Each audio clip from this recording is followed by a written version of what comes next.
السلام علیکم ویورز، آج ہم آپ کو بتائیں گے کہ حضرت داؤد علیہ السلام کی قوم کے ساتھ کیا اشر ہوا۔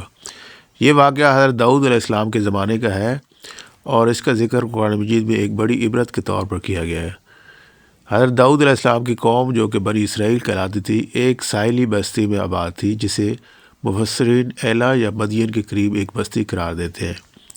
اللہ تعالیٰ نے اس قوم کو ایک خاص حکم کے ذریعے آزمائش میں ڈالا جو ان کے ایمان اور اطاعت کی گہرائی کو جانچنے کے لیے تھا۔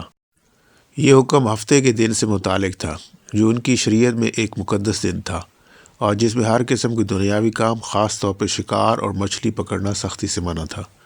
اللہ تعالیٰ نے اس بستی کے لوگوں پر ہفتے کے دن کو مکمل طور پر عبادت کے لیے مختص کرنے کا حکم دیا۔ اس دن انہیں ہر قسم کے کسب معاش سے دور رہنا تھا۔ یہ حکم بظاہر سادہ تھا، لیکن اللہ تعالیٰ کی حکمت کے تحت ان کا امتحان یہ تھا کہ مچھلیاں صرف ہفتے کے دن ہی بکثرت ساحل کے قریب آتی اور پانی کی سطح پر تیرتی نظر آتی۔ یہ منظر انہیں خوب ترغیب دیتا کہ وہ اسی دن شکار کر لیں۔ باقی دنوں میں مچھلیاں نہ ہونے کے برابر ہوتی، جس سے ان پر معاشی دباؤ پڑتا گیا اور ان کا صبر آزمایا گیا۔ جب قوم نے دیکھا کہ حکم کی پیروی میں انہیں شدید مالی نقصان ہو رہا ہے اور وہ ہفتے کے دن مچھلیوں کی فراوانی کو دیکھ کر برداشت نہیں کر پا رہے، تو ان کے دلوں میں ایک چال اختیار کرنے کا اختیار آیا۔ یہ چال خدا کے حکم سے بغاوت کیے بغیر ظاہری طور پر اس کی پابندی کرتے ہوئے اپنے مقصد کو پورا کرنے کی کوشش تھی۔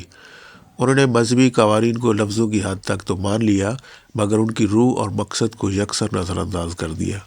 ان کا گناہ صرف ہفتے کے دن مچھلی پکڑنا نہیں تھا، بلکہ اصل گناہ ہیلہ سازی اور اللہ تعالیٰ کے حکم کی تعظیم کو چھوڑ کر اسے دھوکہ دینے کی کوشش کرنا تھا۔ انہوں نے ہفتے کے دن شکار نہ کرنے کے حکم کی پابندی کا یہ طریقہ نکالا کہ وہ جمعہ کی شام کو ساحل پر حوض کھود دیتے یا جال بچھا دیتے تھے جن میں مچھلیاں ہفتے کے دن پھنس جاتی اور اتوار کی صبح وہ انہیں آسانی سے نکال لیتے۔ اس سے انہوں نے دلیل دی کہ ہم نے شکار ہفتے کے دن نہیں کیا بلکہ جال بچھایا تھا اور مچھلیاں اتوار کو نکالی ہیں۔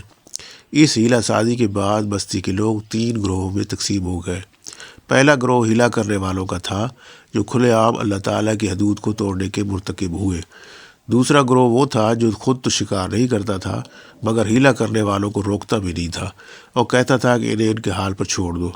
تیسرا گروہ وہ نیک اور صالح لوگوں کا تھا جنہوں نے نہ صرف خود ہیلہ سازی سے پرہیز کیا بلکہ ان نافرمانوں کو سخت واعظ و نصیحت بھی کی کہ تم اللہ تعالیٰ کے عذاب کو دعوت دے رہے ہو۔ صالحین کے گروہ نے نافرمانوں سے کہا کہ تم یہ جانتے ہوئے کہ اللہ کا حکم کیا ہے، صرف دنیاوی فائدے کے لیے ایک ایسی چال چل رہے ہو جو واضح طور پر حکم کی خلاف ورزی ہے۔ انہوں نے انہیں عذاب الہی سے ڈرایا اور یاد دلایا کہ شریعت کا مقصد اطاعت اور تقوی پیدا کرنا ہے، نہ کہ قانونی موشگافیوں کے ذریعے اس سے بچ نکلنا۔ انہوں نے زور دیا کہ ظاہری پابندی کافی نہیں بلکہ دل سے بھی اللہ تعالیٰ کے حکم سامنے سر جھکانا ہے۔ لیکن ہیلہ باز قوم نے صالحین کی نصیحتوں کو حقارت سے ٹھکرا دیا۔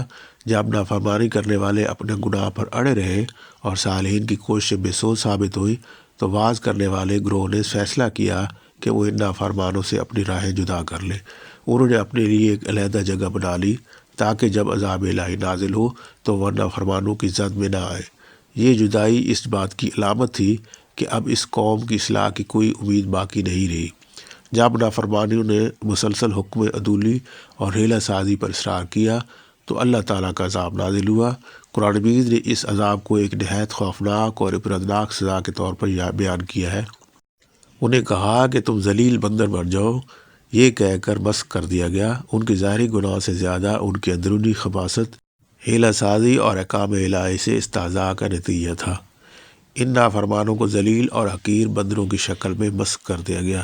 یہ جسمانی تبدیلی ان کی روح اور کردار کی غلاظت کا بیرونی اظہار تھی۔ یہ مسخ شدہ لوگ اس وقت موجود دوسرے انسانوں کے لیے ایک عبرتناک نشانی بن گئے۔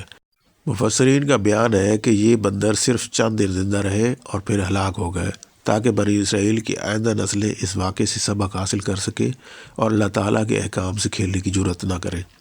حضرت داؤد علیہ السلام کی قوم کو بندر بنانے والا سب سے بڑا گناہ ہیلہ سازی تھا، یعنی مذہبی احکام کو دھوکہ دہی، عیاری اور قانونی باریکیوں سے ٹالنے کی کوشش کرنا۔ اللہ تعالیٰ کی نگاہ میں اخلاص اور نیت کی اہمیت ظاہری عمل سے کہیں زیادہ ہے۔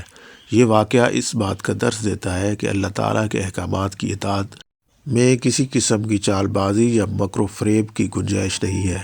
اطاعت صرف ظاہری نہیں بلکہ قلبی اور سچی ہونی چاہیے، اور جو شخص اللہ تعالیٰ کے حکم کو توڑے اسے نصیحت کرنی چاہیے، ورنہ عذاب میں سب شامل ہو سکتے ہیں۔ یہ تھی ہماری آج کی ویڈیو۔ امید ہے کہ ہماری آج کی ویڈیو آپ کو پسند آئی ہوگی۔ اگر میری ویڈیو آپ کو پسند آئی ہے تو اسے لائک اور شیئر کر دیں، اور ساتھ ہی میرے چینل کو بھی سبسکرائب کر دیں تاکہ اس طرح کی معلوماتی ویڈیوز آپ تک پہنچتی رہیں۔ ملتے ہیں کسی نیکسٹ ویڈیو میں، تب تک کے لیے اللہ حافظ۔